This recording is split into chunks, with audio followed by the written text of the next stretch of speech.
बिस्मिल्लाहिर्रहमानिर्रहीम। व्यूअर्स, आज के व्लॉग में हम बात करेंगे कि अमेरिका से जो हाई प्रोफाइल सरमायाकार का डेलीगेशन आया था उसका क्या बना, उसकी हकीकत क्या है, और साथ ही साथ ये भी बात करेंगे कि अब ये तमाम तर सरमायाकारों की हकीकत जानने के बाद बानी पीटीआई और पाकिस्तान तहरीक इंसाफ की उम्मीदों का क्या बना, और आखिर ऐसी क्या वजह है कि रिचर्ड ग्रेनल ने अपनी ट्वीट्स भी डिलीट कर दी। मेरे साथ मौजूद है सच न्यूज़ के प्रेसिडेंट मिस्टर फैसल इदरीस भट्ट। अस्सलाम वालेकुम। वालेकुम अस्सलाम। भट्ट साहब, बताइएगा, ये वफ्द जो आया था बड़ा हाई प्रोफाइल अमरीकी सरमायाकारों का, उसने तो बड़ा कुछ करना था, वो क्या, उसकी क्या हकीकत है?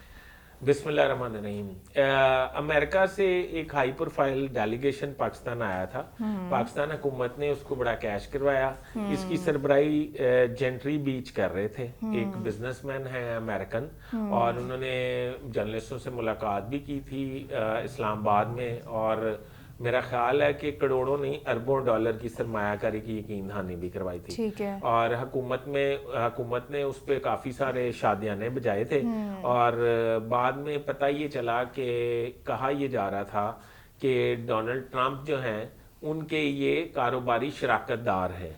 तो अब मेरे पास कुछ इतलात हैं। इसमें आपने दूसरा क्या पूछा था? कि बानी पीटीआई को भी कोई उम्मीदें वाबस्ता हो गई थी, पाकिस्तान तहरीक इंसाफ को भी कुछ, सिर्फ हुकूमत को ही नहीं, पाकिस्तान तहरीक इंसाफ को भी कुछ उम्मीदें वाबस्ता हो गई थी। मैं बताता हूँ।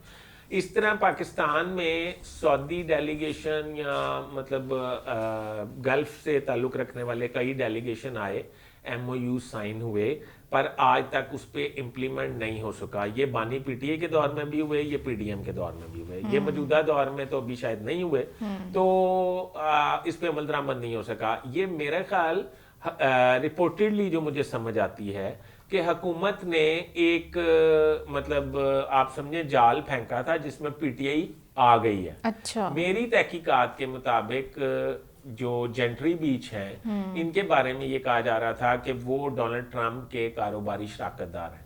और अगर वो कारोबारी शराकतदार हैं और PTI को ये जेस्चर दिया जा रहा था या आवाम को ये जेस्चर दिया जा रहा था कि डोनाल्ड ट्रंप ने हाल्फ उठाते ही एक हाई प्रोफाइल बिजनेस डेलीगेशन जो है वो पाकिस्तान सेंड कर दिया, जो अरबों डॉलर की इन्वेस्टमेंट करेंगे। मैं अमेरिका, मेरा आना जाना बहुत ज्यादा है। जेंट्री बीच की सदाकत का अंदाजा इस बात से लगा लें कि उन्होंने कहा 30 मंजिला इमारत जो है 30 दिन में खड़ी कर देंगे। अच्छा। मेरी समझ अकल से बाहर है। एक दिन में एक मंजिल बनाएंगे? हाँ, क्योंकि मुझे नहीं पता कि उनके पास कोई ऐसी टेक्नोलॉजी है कि वो 30 दिन, अपने अमेरिका में तो वो नहीं खड़ी कर सकते 30 दिन में 30 मंजिला इमारत, वो भी महीने लग जाते हैं। तो ये जेंट्री बीच की सदाकत का अंदाजा लगा लें, वो काफी मतलब रीजनेबल और रिप्यूट वाइज बड़ी हकीकत पसंदी की बातें की हैं। हमारे लिए तो खुश आइंदा बातें, पर आप उनका पोस्टमार्टम भी तो करें ना उन बातों का, कि हमें वो चक्कर दे के तो मेरा मतलब वापस तो ना तो बानी पीटीआई की उम्मीदें भी तो बाद में अमली तौर पे कुछ भी ना बानी पीटीआई की उम्मीदें भी टूट गई। वो मैं बताता हूँ ना, अर्ज करता हूँ। अब मेरा किसी जराए से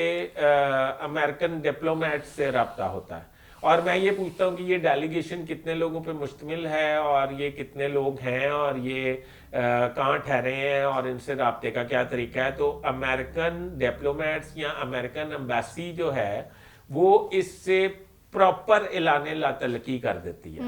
उनका कोई ताल्लुक नहीं है इनसे और इस डेलीगेशन से। ये प्राइवेटली आए हैं और प्राइवेटली ही इधर परफॉर्म कर रहे हैं, और एम्बेसी का इससे कोई राब्ता नहीं है। हमारे वजीर दाखिला है मोहसिन नकवी, उनका पोर्टफोलियो नहीं था।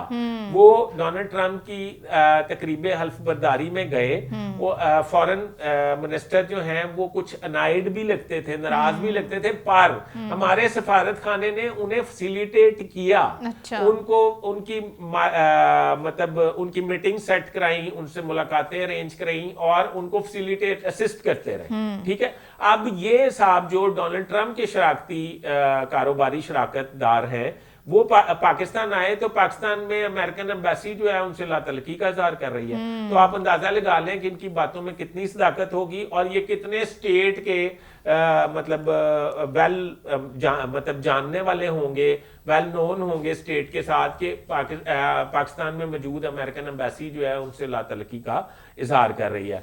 और अब मेरा ये ख्याल है कि एक सवाल आपने पूछा था रिचर्ड ग्रेनल ने ट्वीट्स डिलीट कर दिए। अच्छा, मेरी इतलात ये हैं, इस पे भी जेंट्री बीच ने बात की है, जिस पे एक सवाल हुआ था। उन्होंने ये कहा کہ وہ ان کو آرٹیفیشیل انٹیلیجنس کے ذریعے مس گائیڈ کیا گیا تھا تو انہوں نے ٹویٹ جو ہیں وہ ڈیلیٹ کر دیے. میرا اس سے اتفاق نہیں ہے معذرت کے ساتھ. میں یہ سمجھتا ہوں کہ کچھ لوگ یہ کہتے ہیں کہ ان کی کوئی ٹائم لائن تھی 45 ڈیز کی جس کے بعد آٹومیٹکلی جو ہیں وہ ڈیلیٹ ہو جاتے ہیں.